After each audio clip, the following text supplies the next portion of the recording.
யோசிச்சு பாருங்க, நீங்க உங்க ஏரியா பார்க்ல ஒரு பிரச்சனைன்னு கம்ப்ளைண்ட் பண்றீங்க. அந்த ஒரு சின்ன கம்ப்ளைண்ட் தமிழ்நாட்டோட சட்டத்தையே மாத்துதுன்னா நம்புவீங்களா? ஆனா நிஜமாவே அதுதான் நடந்தது. வாங்க இந்த இன்ட்ரெஸ்டிங்கான கதை என்னன்னு டீட்டெயிலா பார்க்கலாம். நாம முதல்ல இந்த பார்க் கம்ப்ளைண்ட் எங்க ஆரம்பிச்சதுன்னு பார்க்க போறோம். அப்புறம் யாரும் கண்டுக்காதப்போ என்னாச்சு, கோர்ட் எப்படி உள்ள வந்தது, இதனால எப்படி ஒரு புது ரூல் உருவாச்சு, கடைசியா இந்த ஆர்டரோட அர்த்தம் என்னன்னு ஒன்னொன்னா பார்க்கலாம். சரி, இந்த கதை எங்கிருந்து ஸ்டார்ட் ஆகுது? இது ஒன்னும் பெரிய ஊழல், அரசியல் பிரச்சனையெல்லாம் கிடையாதுங்க. ரொம்ப சிம்பிள். சென்னையில ஒரு ஏரியாவில இருந்த ஒரு பார்க், அங்க நடந்த ஒரு சின்ன பிரச்சனை, அங்கிருந்து தான் எல்லாமே ஆரம்பிச்சது. இந்த கதையோட ஹீரோவே இவர்தான், சென்னை ஹைகோர்ட். ஏன்னா ஆபீசர்ஸ் எல்லாம் கண்டுக்காம விட்டப்போ நீதிக்கான கடைசி நம்பிக்கையா இந்த இடத்துல தான் ஒரு பெரிய ட்விஸ்ட் நடக்க போகுது.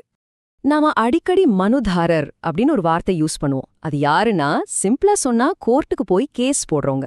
இந்த கதையில நம்ம ஹீரோ துரை சீனிவாசன் நம்மள மாதிரி ஒரு சாதாரண சிட்டிசன் தான். அப்போ என்னதான் பிரச்சனை? ரொம்ப சிம்பிள். ஒரு பப்ளிக் பார்க்ல ஆக்கிரமிப்பு, அதாவது பொதுவான இடத்த யாரோ தங்களுக்கு சொந்தம் கொண்டாடுறாங்க. இது நம்ம ஏரியாவுல கூட அடிக்கடி நடக்கிறது தானே.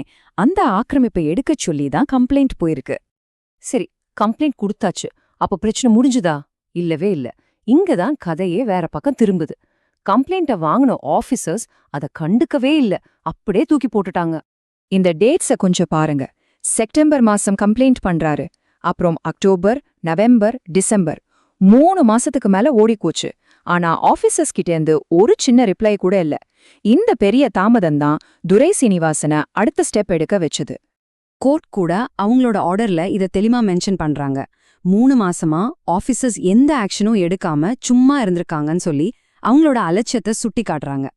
லோக்கல் ஆபீசர்ஸ் கண்டுக்காததால இந்த விஷயம் நேரா கோர்ட்டுக்கு போகுது. இதுதான் இந்த கேஸ்ல நடந்த முக்கியமான டர்னிங் பாயிண்ட்.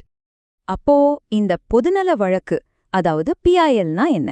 இது ஒருத்தரோட சொந்த பிரச்சனைக்காக போடுற கேஸ் இல்ல. ஒரு ஊருக்கோ ஒரு சமுதாயத்துக்கோ நல்லது நடக்கணும்னா யார் வேணாலும் டைரக்டா ஹைகோர்ட்டுக்கு போலாம். அதுக்கு பேரு தான் பொதுநல வழக்கு. தன்னோட கம்ப்ளைண்ட்டுக்கு எந்த ரெஸ்பான்ஸும் இல்லாததால துரை சீனிவாசன் என்ன பண்ணாருன்னா, இந்த பிஐஎல் வழியில இந்த பிரச்சனைய நேரா ஹைகோர்ட்டோட கவனத்துக்கே கொண்டு போயிட்டார். இங்கேதான் ஒரு மேஜிக்கே நடக்குது. கதை அந்த ஒரு பார்க் பிரச்சனையை தாண்டி ஒட்டுமொத்த தமிழ்நாட்டுக்கே ஒரு முன்னுதாரணமா மாறுது. ஏன்னா கோர்ட் அந்த ஒரு கம்ப்ளைண்ட்டை மட்டும் பார்க்கல, அதுக்கு பின்னாடி இருக்கிற ஒரு பெரிய பிரச்சனையோட ஆணிவேரையா புடிச்சிட்டாங்க. அதுல ஆச்சரியமான விஷயம் என்ன தெரியுமா? கோர்ட் சரி அந்த பார்க்ல இருக்கிற ஆக்கிரமிப்பை எடுங்கன்னு மட்டும் சொல்லல. அதுக்கு பதிலா இனிமே இந்த மாதிரி கம்ப்ளைண்ட் வந்தா தமிழ்நாடு முழுக்க இருக்கிற எல்லா ஆபீசர்ஸும் இப்படிதான் நடந்துக்கணும்னு சொல்லி ஒரு புது தெளிவான ரூல்ஸையே போட்டாங்க. அப்ப என்ன அந்த புது ரூல்ஸ்? ரொம்ப சிம்பிள். 3 ஸ்டெப் தான். ஸ்டெப் 1, எந்த ஒரு ஆக்கிரமிப்பு கம்ப்ளைண்ட் வந்தாலும் 30 நாளுக்குள்ள விசாரணையை ஸ்டார்ட் பண்ணணும்.